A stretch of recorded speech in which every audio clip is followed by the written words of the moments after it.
My name is Ann Taylor Fleming, and I'm the Associate Director of the Sun Valley Writers Conference. Welcome all to this episode of Beyond the Page. I now have the pleasure of talking to Aleksandra Crapanzano, a wonderful food writer, a wonderful writer. She has written a couple of terrific cookbooks, the London Cookbook and Eat, Elle, and her work has been widely anthologized, most notably in Best American Food Writing. Let me just say, I have all of Aleksandra's cookbooks, and I use them all. Unlike a lot of the cookbooks that are gathering dust on my shelves, her new cookbook, GATEAU, The Surprising Simplicity of French Cakes, has hit a wonderful nerve among lots of readers and lots of people I know. And because I really like her stuff, I'm just going to go ahead and plug it and say it's a great Christmas gift.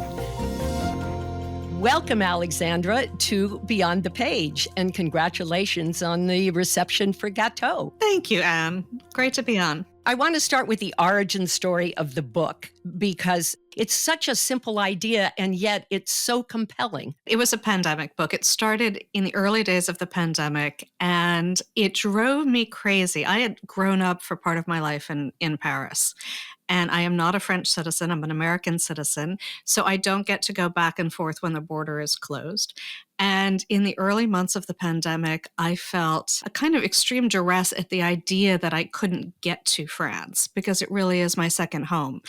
And I began to really gravitate towards reading French, listening to French.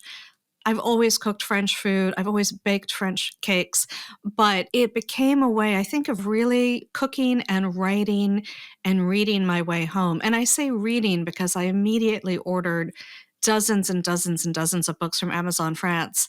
And even though none of them are actually necessarily about cakes, I wanted to hear the language. I wanted my days to be infused with French. Then, of course, I thought, like everybody, oh, it's a short pandemic. It'll be, 50 days. I'll write a little book about cakes, maybe 50 recipes. I'll perfect one a day. It will be one of those impulse purchases at the checkout counter of Barnes & Noble, very sweet, good gift book. And so I just started. I started baking a cake a day and really making sure that I had it down kind of perfectly. And then around cake 125, it occurred to me that, wait a second, this is not a short book. This is not a short pandemic. What is it that I'm actually really doing here? And at that point, I looked around and I realized that there is not a single book about what the French bake at home. There's a complete misperception that the French either always go off and buy patisserie, which they do, but not always, or that they, have these genetic superpowers and come home and make these incredibly complex desserts. Also not true. So I really wanted to give readers and bakers a sense of what it is that the French actually do when they bake at home. And they do bake at home because they're incredibly frugal and practical at heart. So when you first started to think about it, did you think about those cakes that you knew as a child? The book starts with that yogurt cake, and you and I were laughing because I told you I immediately got the book and made a yogurt cake. It was the easiest cake I have ever met. I had it for a couple of days. I kept repurposing it with either creme fraiche or berries, and a kid could make it. So was that your starting point, the food you knew as a child, the cakes you knew as a child in Paris? Yes, 100%. I didn't actually start school in Paris until I was 10. So I was already too old to learn how to make a yogurt cake in school because in France, you learn how to make a yogurt cake in maternelle, which is kindergarten.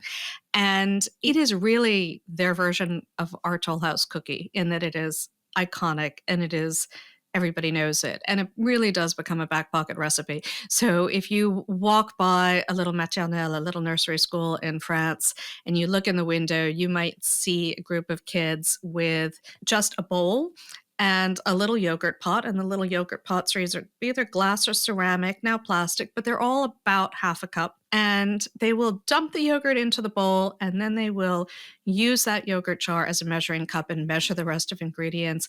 And then they can whisk and whisk and whisk and pour it into a pan and bake it, and it is truly that simple. But what I love is that once you have that back pocket recipe, which everybody does, then you can spend your life riffing on it. So pretty much everybody in France knows how to make a yogurt cake. And then you can add anything from, a Moroccan spice mix like ras el hanout to some elderflower water or some rose water or some orange blossom water or some Grand Marnier, or throw in chocolate chips or nuts or berries, whatever it is that you want to do, that cake will hold it. It's just a brilliant recipe. It's a brilliant, structurally sound recipe. Yeah, it occurred to me I could not hurt it. It was not going to fail on me.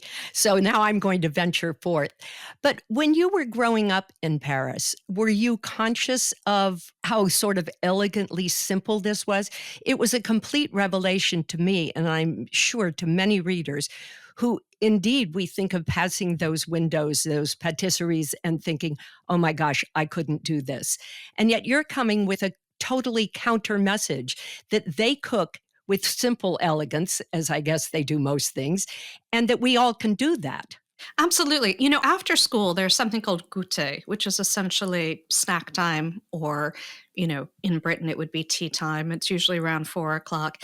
And it really is when the French do break and they take a little cake and a little coffee or a little bit of tea.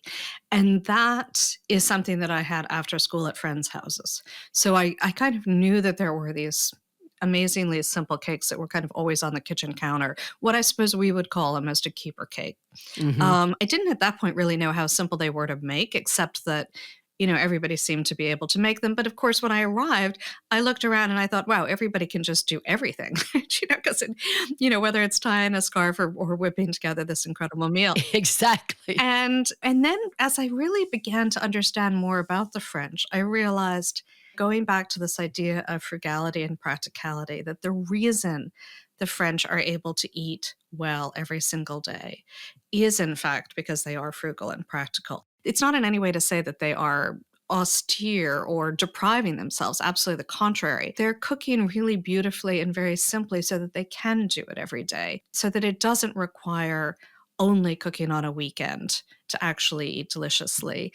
And I kind of loved that instinct. And most French food, most home cooking in France is really, really simply done. The other thing that really struck me there was that the French don't care about novelty in the way that we do in America. So it's already an enormous difference, right? The French are so deeply connected to their history and proud of their culinary history that they are not looking to reinvent the wheel when they make dinner. I mean, I've never been to a French dinner party and seen the host kind of come out and say, oh, I bought this new chef book and I've spent the last 3 days baking this extravagant meal that I've never made before, and maybe it's going to work and maybe it's not, and looks incredibly stressful. What I really see is a very, very easy, if you're invited into somebody's home, it means either it's a formal event, which is a whole different thing, but normally it's casual.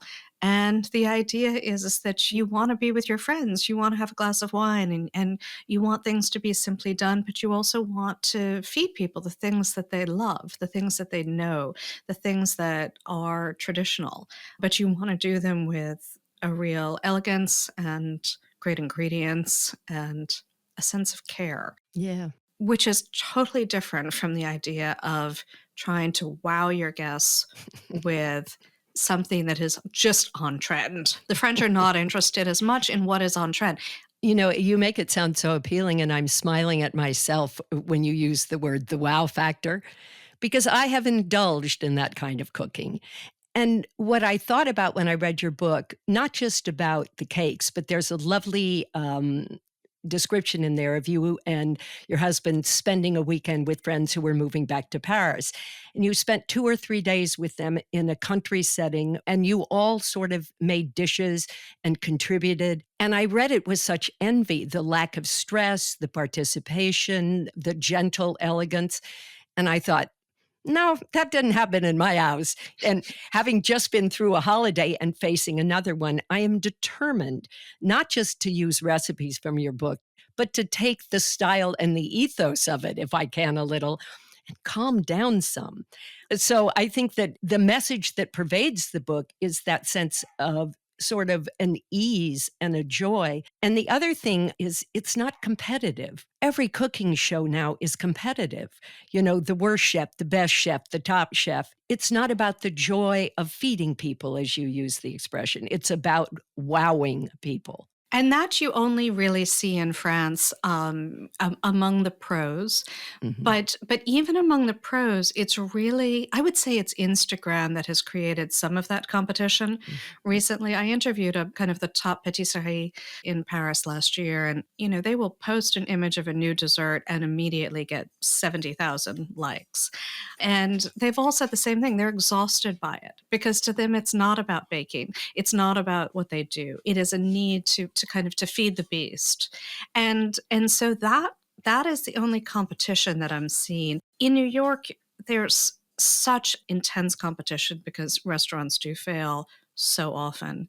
One of the reasons I think people have such incredible nostalgia for Paris, and that nostalgia is so beautifully fed every time you return, so that when you return, you're almost enjoying your nostalgia kind of Yeah. in advance of it.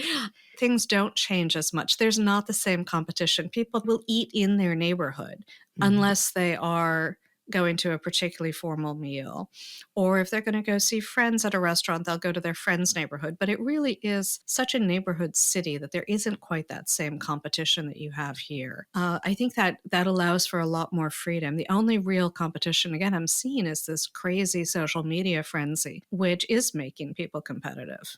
Did you grow up with parents who cook or bake? My mother's an incredible cook and does not bake anything. So that is definitely, I think, where I came into the picture there.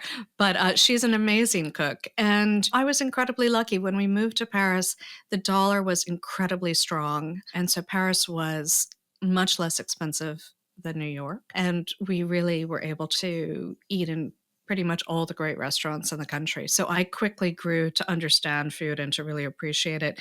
But the other great thing is I had this great dog, Romeo, who came from Normandy, who's a 125-pound, a Bouvier. And he and I would take these walks in the afternoon, and Paris was much safer than New York also.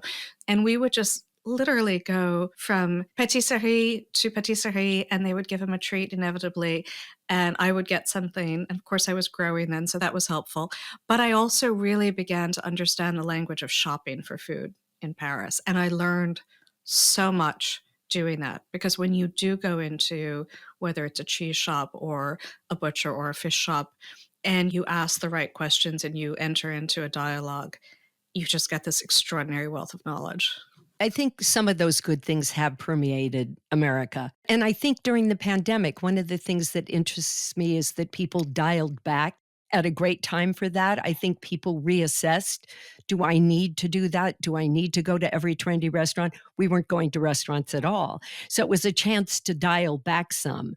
And I sense that less frenetic consumption, I guess I would say. Yes, and a lot of people fell totally in love with baking over the pandemic, and then I think there was a point where we all reached kind of maximum capacity at in cooking, and Yes. needed a little bit of a break. And now I feel that we're kind of coming back and realizing, hey, we actually really do know how to feed ourselves well. And I think whether we're approaching a recession or already in a recession, certainly with inflation, there is a desire to turn back and open up the pantry and realize, wow, I have the 5 ingredients needed to make something that actually is a treat. That's a kind of a reward at the end of the day. Yeah, one of the things I love about the book, and I want to talk about the book specifically, is the lovely introductions to each recipe. They're so charming and so funny and so witty. There was a wonderful introduction to a chocolate loaf cake, I believe on page 122, that I read out loud to somebody.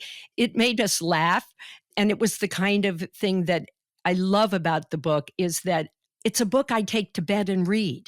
I love the way you set up each recipe with a small story, and it just is so winning. So pick out one. I just picked out the 122 one because I loved it, but there any number that you could read. I will read that, and thank you. I think that in this day and age when we can actually find a recipe online, what we really want in a book is we want to be able to read it, and we also want to be able to see the scope of it, Yeah. and we also want to be able to see how we can play with a recipe. But Pierre Hermé, most of us might recognize the name, is one of the great pâtissiers of the world. He now runs an empire. He has started incredible trends. I'm now talking about trends, of course, but he started this beautiful macaron with rose and lychee and raspberry that became a sensation. He is a master at chocolate. Now, being French, he does believe, and this I encountered in reading French cookbooks, they do expect you to really know how to cook. You know, you look at a French recipe in a French cookbook and it just has the ingredients and maybe a couple quick lines, but it will not necessarily tell you the temperature of the oven or the size of the pan or what needs to be beaten to a stiff peak or anything. So I wanted to really demystify. So let me read this. When Pierre Hermé posted the barest details of this chocolate loaf cake he makes at home, his followers the world over entered en vraie folie. It was the early months of the pandemic, and people were baking their way to some semblance of calm. But when one of the greatest pastry chefs the world has known simply says, to combine the ingredients in a bowl, mix and bake, we do need to stop and consider what level of expertise he thinks we're bringing to the table. So here's a version with some instruction and a few useful tips. You know, I immediately saw him in his white hat. You know, at the top of every recipe, there is that kind of anecdotal storytelling that I think is really one of the charming parts about the book. The other thing I love about the book is the choice to do drawings and not photographs. The drawings are sort of like color versions of a New Yorker cartoon to me. It had a sort of transportive magic to it. Was that your choice? It was absolutely my choice. So I wanted this book to be full of classic recipes. And yes, there are some recipes that are new, and they certainly have been tinkered with for an American kitchen and ingredients. But I wanted this to be a book that would be as new in 10 years as it is today, or rather as classic in 10 years as I hope it is today. And so I didn't want it to be photographed because food photography, however beautiful, becomes old very, very quickly. And I also think that the reason people are scared of baking is they open up a beautiful cake book and inevitably there are these stunning decorations and you think, I'm never going to do that, or I certainly don't have time to do that. Or maybe you do it and it doesn't look the way it does in the picture. Of course it doesn't look the way in the picture. And I wanted to free people up. Listen, there are only so many images you want of a 8 or 9 inch round, golden brown cake or a 9x5 loaf. And, one of the things about the way that the French do bake at home is they rarely decorate. And part of that is because they are not looking for something to be overly sweet or overly iced. When the French cook, they are really looking for nuance, and it's true of savory and sweet. And so when they bite into, let's say, an apple cake, what they want to do is taste apple. They don't want to taste sugar as that first sensation. It could be hazelnut, it could be chocolate, whatever the flavor is, it shouldn't be masked or upstaged by sugar. And so almost all of these cakes are really simple one-layered cakes that maybe have a little bit of powdered sugar, maybe have a dusting of cocoa powder, maybe have a drizzle of ganache or a soaking syrup or a little glaze that takes 2 minutes to make. But they're not overly sweet. And so they're simple and they have a really simple beauty to me. But it was certainly not something that I felt needed to be photographed. I love illustrated books and I wanted to create a sense of Paris and fun. And I also wanted that in part because this is a really, really heavily researched book. I mean, it's almost 400 pages. I spent a lot of time looking into recipes dating back to the Middle Ages, but I didn't want it to feel that way. I wanted it to feel like it was breezy and fun and had levity to it. Two things. I just want to observe the thing about the sweetness, because it was one of the things I really liked about the yogurt cake. I mean, the cakes that I have made, the triple layer chocolate with 4 sticks of butter and mounds of icing, I just won't make those again. They're almost sickening in the sweetness. And the other thing, one of my pet things that you mentioned is not putting cinnamon in an apple cake, because cinnamon is such a strong flavor. And we have a fight in my family about putting cinnamon in things. And I've always said, no more cinnamon. So now I have you to quote as the authority on. Hold the cinnamon and also often hold the vanilla. I want people to realize that when you do reach for an ingredient, it's got to be intentional. And I think our muscle memory is, if we're starting to make a cake or a cookie or whatever it is, we immediately, we get the flour and we get the sugar and the baking powder and we get the vanilla, and it's almost an expected thing. The French really do, when they make vanilla cakes, they really push the vanilla, and they will do, a vanilla extract, vanilla bean, vanilla paste. They'll go all the way and it will really be a vanilla cake. But if they're not making a vanilla cake, they might not add vanilla. The same way that they won't add cinnamon when baking an apple cake necessarily. And suddenly, when you start removing ingredients, you get this beautiful purity of flavor. And then you don't need all the sugar, because instead of the sugar, what you are is you're Right. getting real flavor, and it's satisfying. Yeah. How did you pick which recipes you were going to use, and how, in fact, did you find them? Because the selection, I mean, there are a lot of recipes, but it's really well curated. I really wanted to make sure that I had, first of all, covered an entire year. So I definitely wanted to make sure that I had fall recipes and spring recipes. And I also I wanted to make sure that I covered all the holidays. I wanted to make sure that the bûche de Noël, which is that Mhm. iconic French Christmas log cake, was in here, and the Epiphany cake, which is a cake that really everybody eats on January 6th, no matter their religion. But for the bûche de Noël in particular, I wanted to demystify and explain that if you don't spend all day making little meringue mushrooms and things like that, but you basically focus on this beautiful sponge cake, which is very simple to make, and you roll it up and you fill it with whipped cream or ganache, it's so simple. And suddenly you have a bûche de Noël. So that, I wanted it to feel extremely accessible in that way. I knew what the classics were. I knew what needed to be included, I suppose. But then there were some surprises. Les Nonettes, which is a recipe that dates back to the 1200s, comes from a convent near Dijon, and is a recipe that I had had but didn't know the name of and didn't know the history of, and immediately wanted to look into that. And then there were other recipes that that I realized celebrate something, that there's so much meaning behind. There's an almond cake that is meant to celebrate a victory, a French victory in Genoa, where the French managed to stay alive and not starve thanks to the almonds they had. And so they created an almond cake in celebration of the victory.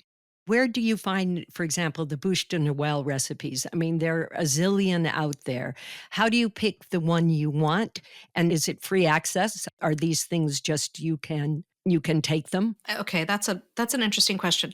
A lot of these recipes are based on ratios, right? So, Mhm. for example, a 4/4, which is similar to our pound cake, the recipe is and has been for hundreds of years that you weigh the eggs in their shells, and you use that weight to weigh the flour and the sugar. And so it's these are not chef secrets in a way. Got it. The same with the genoise. These are ratios very, very much of, you usually weigh one ingredient, and it usually is the eggs, because farmers never knew how many eggs they were going to have. So they would base the rest of the weights of their ingredients upon how many eggs they could use. So a lot of those are very, very simple. I think what is important in writing a recipe is not just then finding in the ones that are not as simple as ratios. It's really experimenting until you find what works. And do you do all that experimenting? I do. I Yeah. do. I do. And then, of course, I was also working with different flour and different baking powder. And I was testing with both European butter and American Land O'Lakes. French flour, the French flour that there's so many French flours, but the flour that most people kind of have in their pantry to bake with is actually closer to cake flour. So I was definitely testing. And I have a great intern as well who also tests everything. So everything's double tested. But yes, I made a lot of cakes, I have to say, because if it doesn't work out, you try it again until it does. And then I would say the surprising addition for a lot of people is the chapter on savory cakes. But I knew from the get go that I wanted that, because they're fantastic. And they actually were our pandemic lunch. And those are they're like quick cakes. They're great cakes that are made in a 9x5 loaf pan. And they're everything you want in a sandwich put into the batter. So if you love grilled ham and cheese, maybe you'll just throw the ham and throw the cheese into the batter, and you will get this incredibly moist, rich, yummy version of a grilled cheese. And it doesn't need to be refrigerated. It can go in a lunchbox. It can go in a tote bag. It can stay on the counter for a couple days and stay moist. You can toast it on the fourth day. You can cut it up for cocktails. Repurposing. Yeah, it was something I wanted people to know about. What makes a good cook? What feel, what smell, what sensibility, what gift does it take to be a good home cook? I would say two things. I think for cooking, it is really about having confidence in your ingredients, Mhm. getting good ingredients, and then having confidence in them, and doing as little as possible to them. I can't remember the line in the play Amadeus, but there was a line about somebody having too many notes in their music, and I don't think it was Mozart, but I think with cooking, what you want is you want to do the minimal amount necessary to bring to life the essence of whatever it is that you're cooking. And very often it's when you start doing too much that you get away from yourself. So that confidence is something that takes a while to have. And I think when you do need to mask ingredients, it's because the ingredients aren't good. And sometimes we all need to do that. But generally, it's doing as little as possible. In baking, however, I think there's something else that I really learned to trust in doing this book, and that's a sense of smell. Not just a sense of smell of, oh, this is wonderful, but really the sense of smell of the cake is done. You Mm. know, the timer might not have gone off, but the cake smells the way the cake should smell. It smells as if it is baked. And once you start recognizing that cue, again, it's you get this confidence because you know that you can walk around the kitchen and do other things and your nose will be working and you will in fact smell when something hits its peak. I always find this, for example, when steaming artichokes, and who knows how long to steam artichokes. They're different sizes, different Right. whatever.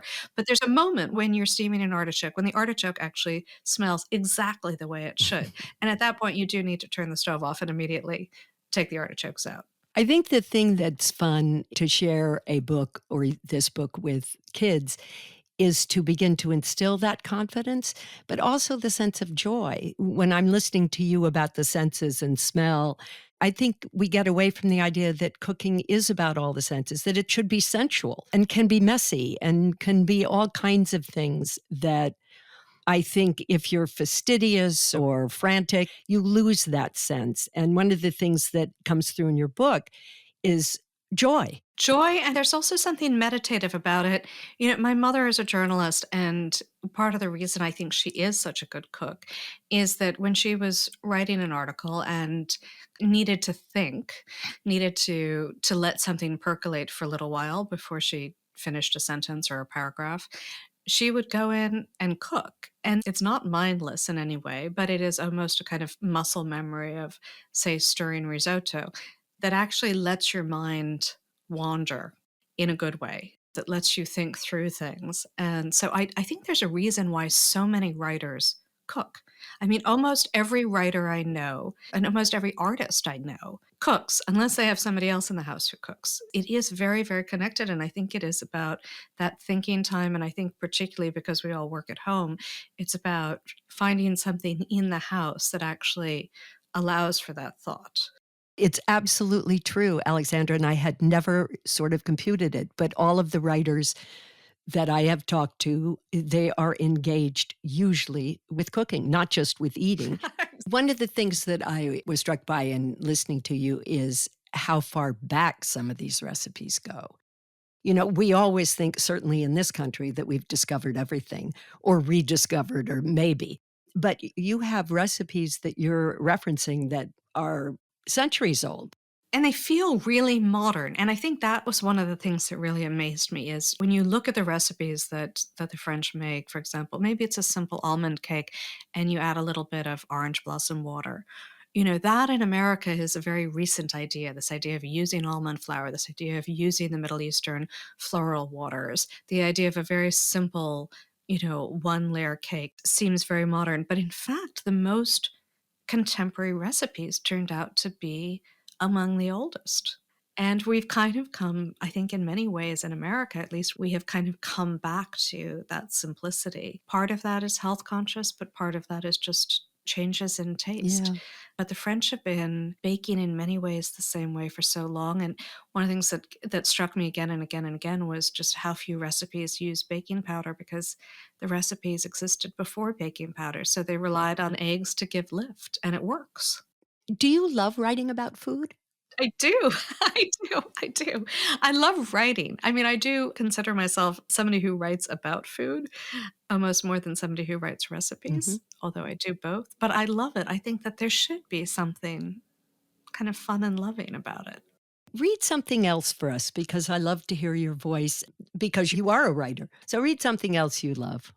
I just visited my old school 2 weeks ago in Paris, and whenever one visits something from one's childhood, I think, in your mind, these places are so big. Mhm. I thought that the courtyard of my school was the size of a football field, and I went back, and of course, it's, a third of a football field at the most.